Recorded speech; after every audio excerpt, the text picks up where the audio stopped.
Hi friends, welcome back to Chin's kitchen. ಇವಾಗ ಪಡ್ಡು ಹೇಗೆ ಮಾಡೋದು ಅಂತ ನೋಡೋಣ ಬನ್ನಿ. ಇವಾಗ ನಾನು ಉದ್ದಿನಬೇಳೆ ನೆನೆ ಹಾಕ್ಕೊಂಡಿದ್ದೀನಿ. 3 ಗ್ಲಾಸ್ ಅಕ್ಕಿಗೆ 1 ಗ್ಲಾಸ್ ಉದ್ದಿನಬೇಳೆ ನೆನೆ ಹಾಕಿದ್ದೀನಿ. ಅದಕ್ಕೊಂದು ಸ್ವಲ್ಪ ಕಡಲೆಬೇಳೆ ಹಾಕಿದ್ದೀನಿ. ಇದನ್ನು ಮಿಕ್ಸಿ ಮಾಡ್ಕೊಂಬಿಡೋಣ. ರಾತ್ರಿಯೆಲ್ಲ ನೆನೆ ಇಟ್ಟಿದ್ದೆ. ಇವಾಗ ಪಡ್ಡಿನ ಹೆಂಚಿಗೆ ಸ್ವಲ್ಪ ಎಣ್ಣೆ ಹಾಕ್ಕೊಳ್ಳೋಣ.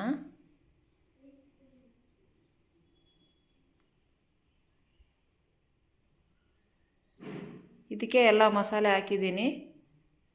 ಕರಿಬೇವು, ಕೊತ್ತಂಬರಿ, ಈರುಳ್ಳಿ ಎಲ್ಲ ಹಾಕಿದ್ದೀನಿ. ಆ ವಿಡಿಯೋ ಕ್ಲಿಪ್ಪಿಂಗ್ ಮಿಸ್ ಆಗಿದೆ ಅನಿಸುತ್ತೆ. ಕೊತ್ತಂಬರಿ, ಕರಿಬೇವು, ಈರುಳ್ಳಿ ಎಲ್ಲ ಹಾಕಿದ್ದೀನಿ. ಹಾಗೆ ತಿನ್ಬೋದು, ಇಲ್ಲ ಚಟ್ನಿ ಮಾಡ್ಕೊಂಡು ತಿನ್ನಿ. ಇದು ಒಂಥರ ವೆರೈಟಿ ಮಸಾಲ ಪಡ್ಡು, ಚೆನ್ನಾಗಿರುತ್ತೆ ಟೇಸ್ಟು.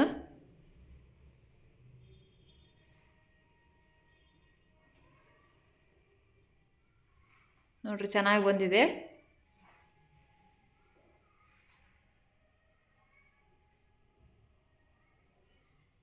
ಚೆನ್ನಾಗಿ ಬೇಯಬೇಕು, ಎರಡು ಕಡೆನೂ ಲೋ ಫ್ಲೇಮಲ್ಲೇ ಇಟ್ಬಿಟ್ಟು ಬೇಯಿಸಿ ಚೆನ್ನಾಗಿ ಇದನ್ನು ಪಡ್ಡನ್ನ.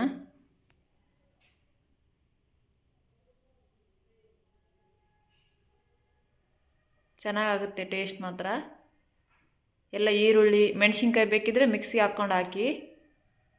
ಹಾಗೆ ಹಾಕಿದರೆ ಬಾಯಿ ಸಿಗುತ್ತಲ್ವ ಮಕ್ಕಳಿಗೆಲ್ಲ, ಅದಕ್ಕೆ.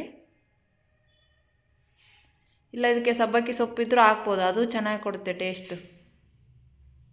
ನೋಡಿರಿ ಎಷ್ಟು ಚೆನ್ನಾಗಿ ಬಂದಿದೆ ಮಸಾಲ ಪಡ್ಡು. ಇದಕ್ಕೆ ಚಟ್ನಿ ಮಾಡಿದ್ದೆ. Thank you.